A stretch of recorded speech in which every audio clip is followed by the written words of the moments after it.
Hello, everyone, and welcome to Car Takes with Deborah and Joel. Tonight, we saw a sneak preview of Christopher Nolan's Oppenheimer. Holy Merd. Brilliant, brilliant film. A lot of stuff.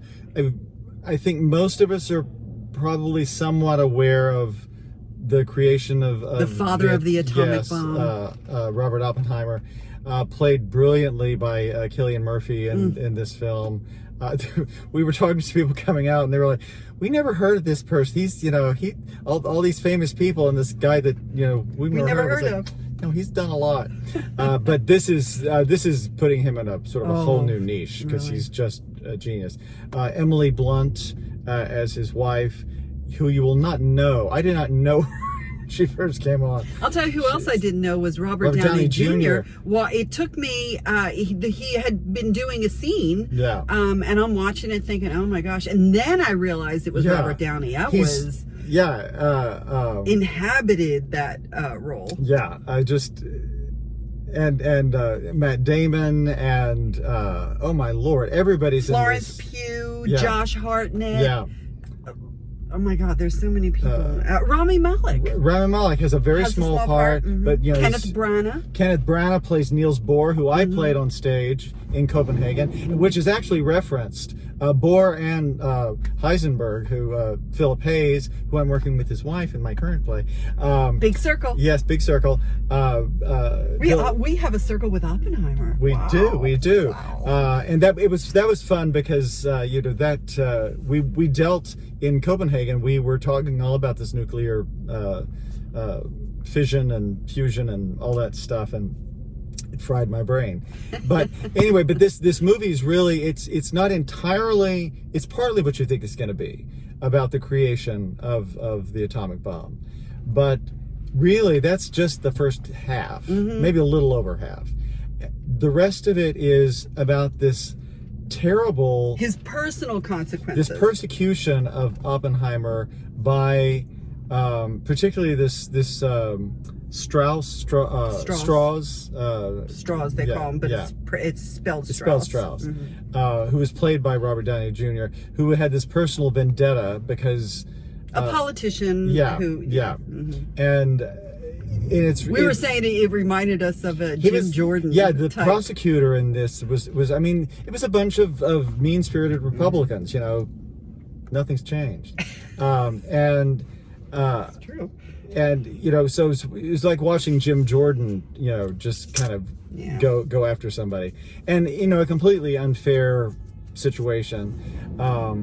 It's him during the war and trying to. We have to have a bomb because we have to end the wars. So we need a bomb that's going to end all wars, which was the original thought. Yeah. But then after it happened, they need somebody to point a finger at. Once all the literally dust settles. Then it's like, whose fault was this? So they go after Oppenheimer. I mean, the whole thing was just so ugly, and because it was a very. I mean, nobody can look at the events of the creation of the atomic bomb and go, "Oh yeah, that was the right thing to do." No, it did ultimately end the war, but at such a cost. At such a cost, and when they. In fact, they said it wasn't the end of the Second World War. It was the beginning of the Cold War. And after they had the successful test in Los Alamos, watching the huge celebration these people have been working on it for like 3 years, and so it is an achievement. It is an achievement, but in retrospect, it's fascinating to watch it with the eyes that we have now to realize what that meant. And because you don't have that celebratory, you have that destruction feeling that this is the beginning of the end of all of us. And he addresses a group of them after this is all. Well, no, actually, after they dropped the bomb in Hiroshima and Nagasaki. And as he's addressing them, he's tortured. I mean, as any human being would be, at the knowledge that something he has been responsible for creating has cost so many people their lives. So he's visualizing. I mean, as he's speaking, that it's happening in that room. The cost to individual lives. And it's just, but it's brilliantly done. Christopher Nolan. Nobody does this sort of movie like Christopher Nolan. Yeah. And fantastic. Yeah, it's must see. This is an instant classic, I think. It's going to be one of those that, and I was noticing, I was just talking to Dwight about this the other day, about how every famous filmmaker, or almost every famous filmmaker, will at some point reference John Ford as being an influence. And there is a lot of John Ford visual. Oh, with the everything. Where they were, the horses,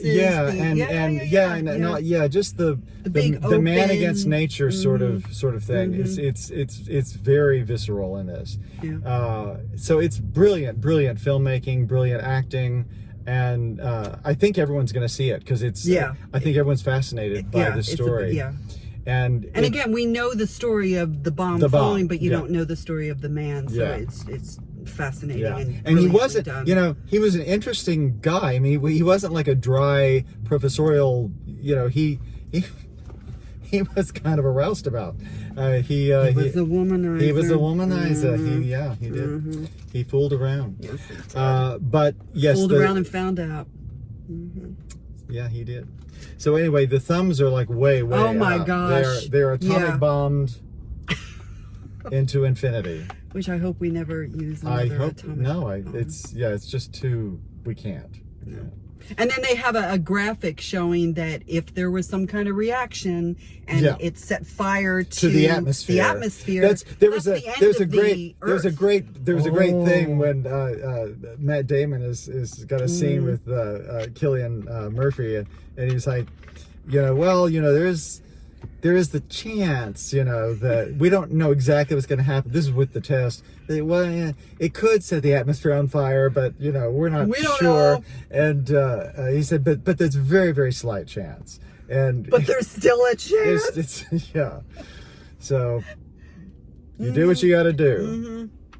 But this is just, okay. We gotta go because it's very, very warm. Yeah. Yes, it's getting to be atomically warm. It is. And probably what started the chain reaction. Absolutely. So, Oppenheimer, don't miss it. And we'll be talking to you guys later soon. I hope.